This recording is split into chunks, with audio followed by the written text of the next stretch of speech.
ಎಲ್ರಿಗೂ ನಮಸ್ಕಾರ. ನಾನು ಡಾಕ್ಟರ್ ಚೈತನ್ಯ ಪ್ರಭು ಅಂತ ಸೈಟ್ ಕೇರ್ ಆಸ್ಪತ್ರೆ ನ್ಯೂರೋಸರ್ಜರಿ ವಿಭಾಗದಲ್ಲಿ ಕನ್ಸಲ್ಟೆಂಟ್ ನ್ಯೂರೋಸರ್ಜನ್ ಆಗಿ ಕೆಲಸ ಮಾಡ್ತಾಯಿದ್ದೀನಿ.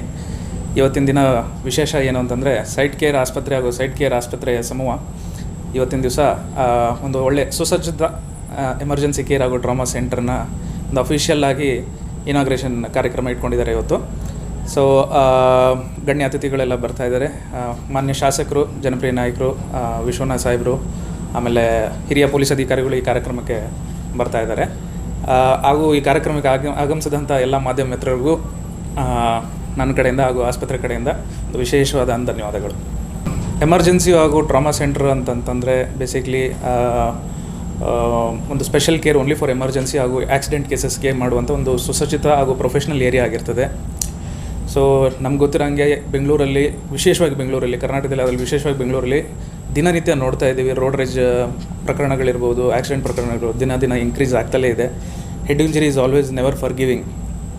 ಅದಕ್ಕೆ ಇಮಿಡಿಯೇಟ್ ಆದಂಥ ಒಂದು ಅಟೆನ್ಷನ್ ಬೇಕಾಗುತ್ತೆ, ಇಮಿಡಿಯೇಟ್ ಆದಂಥ ಒಂದು ಟ್ರೀಟ್ಮೆಂಟ್ ಬೇಕಾಗುತ್ತೆ.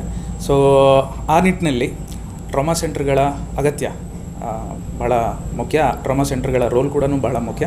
ಆ ನಿಟ್ಟಿನಲ್ಲಿ ಈ ಕ್ಷೇತ್ರದಲ್ಲಿ, ಈ ವಲಯದಲ್ಲಿ, ಈ ಏರಿಯಾದಲ್ಲಿ ಈ ಟ್ರಾಮಾ ಸೆಂಟರ್ ಬರ್ತಿರೋದು ಒಂದು ಒಳ್ಳೆಯ ಸಂಗತಿ, ಒಂದು ಒಳ್ಳೆಯ ನ್ಯೂಸ್ ಅಂತ ಹೇಳ್ಬೋದು.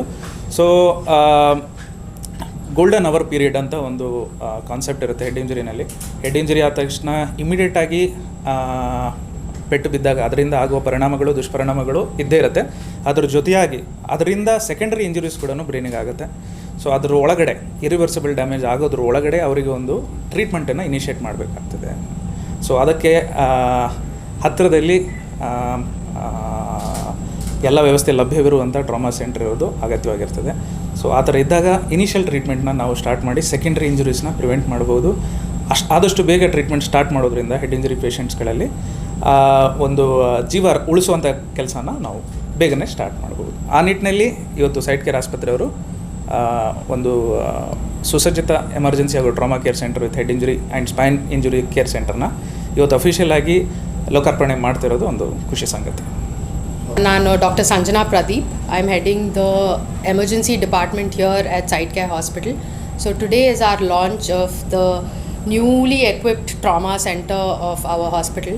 So our emergency department has trained emergency physicians. So we are here to take care of all kinds of trauma. So around this area we do see a lot of accidents, but our care is not just restricted to accidents. We also take care of snake bites, poisonings, other medical emergencies. But today mainly we are establishing ourselves as a trauma center. So we have a neurosurgeon, orthopedic surgeon, and the GI surgeons.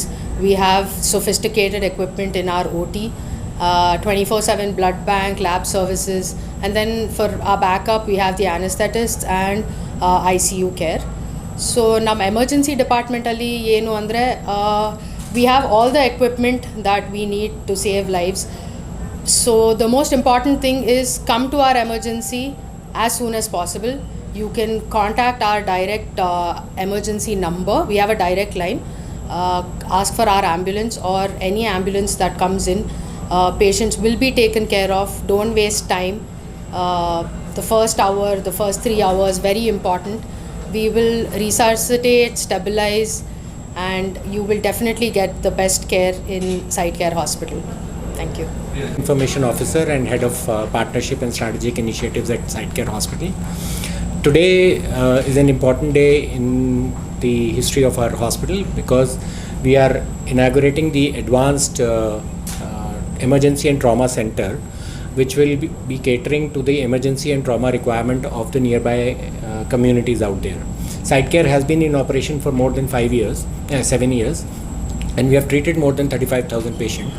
But on demand of the community, we are also upgrading our ER by specialized surgical services, which includes the neuro, ortho, GI, critical care, and the 24/7 radiology and blood bank services, which will be helping the community to cater to any of the emergency requirement.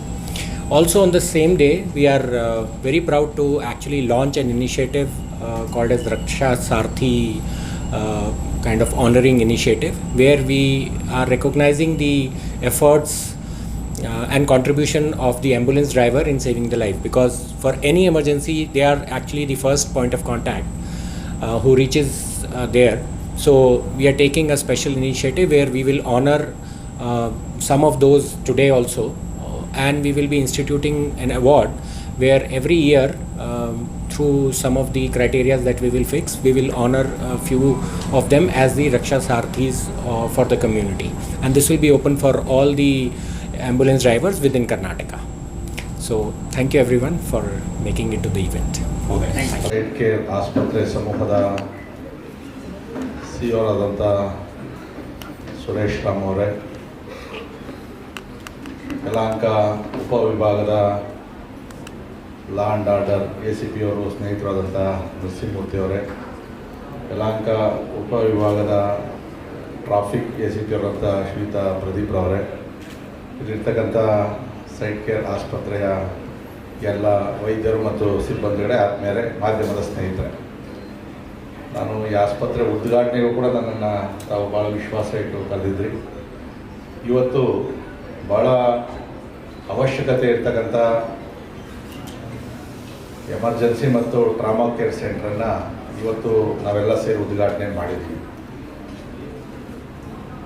ಹಿಂದೆ ನಾವು cancer ಮತ್ತು ನ್ಯೂರೋಗೆ ಸಂಬಂಧಪಟ್ಟಾಗೆ ಚಿಕಿತ್ಸೆ ಪಡೆಯಬೇಕಾದ್ರೆ ಬೆಂಗಳೂರಿನ ಸೌತ್ಗೆ ಹೋಗ್ಬೇಕಾಗಿತ್ತು. ನಾವು cancer ಆಸ್ಪತ್ರೆ ಕಿದ್ವಾಯಿ ಬಿಟ್ಟರೆ double ರೋಡಲ್ಲಿ ಒಂದು ಆಸ್ಪತ್ರೆ ಇತ್ತು.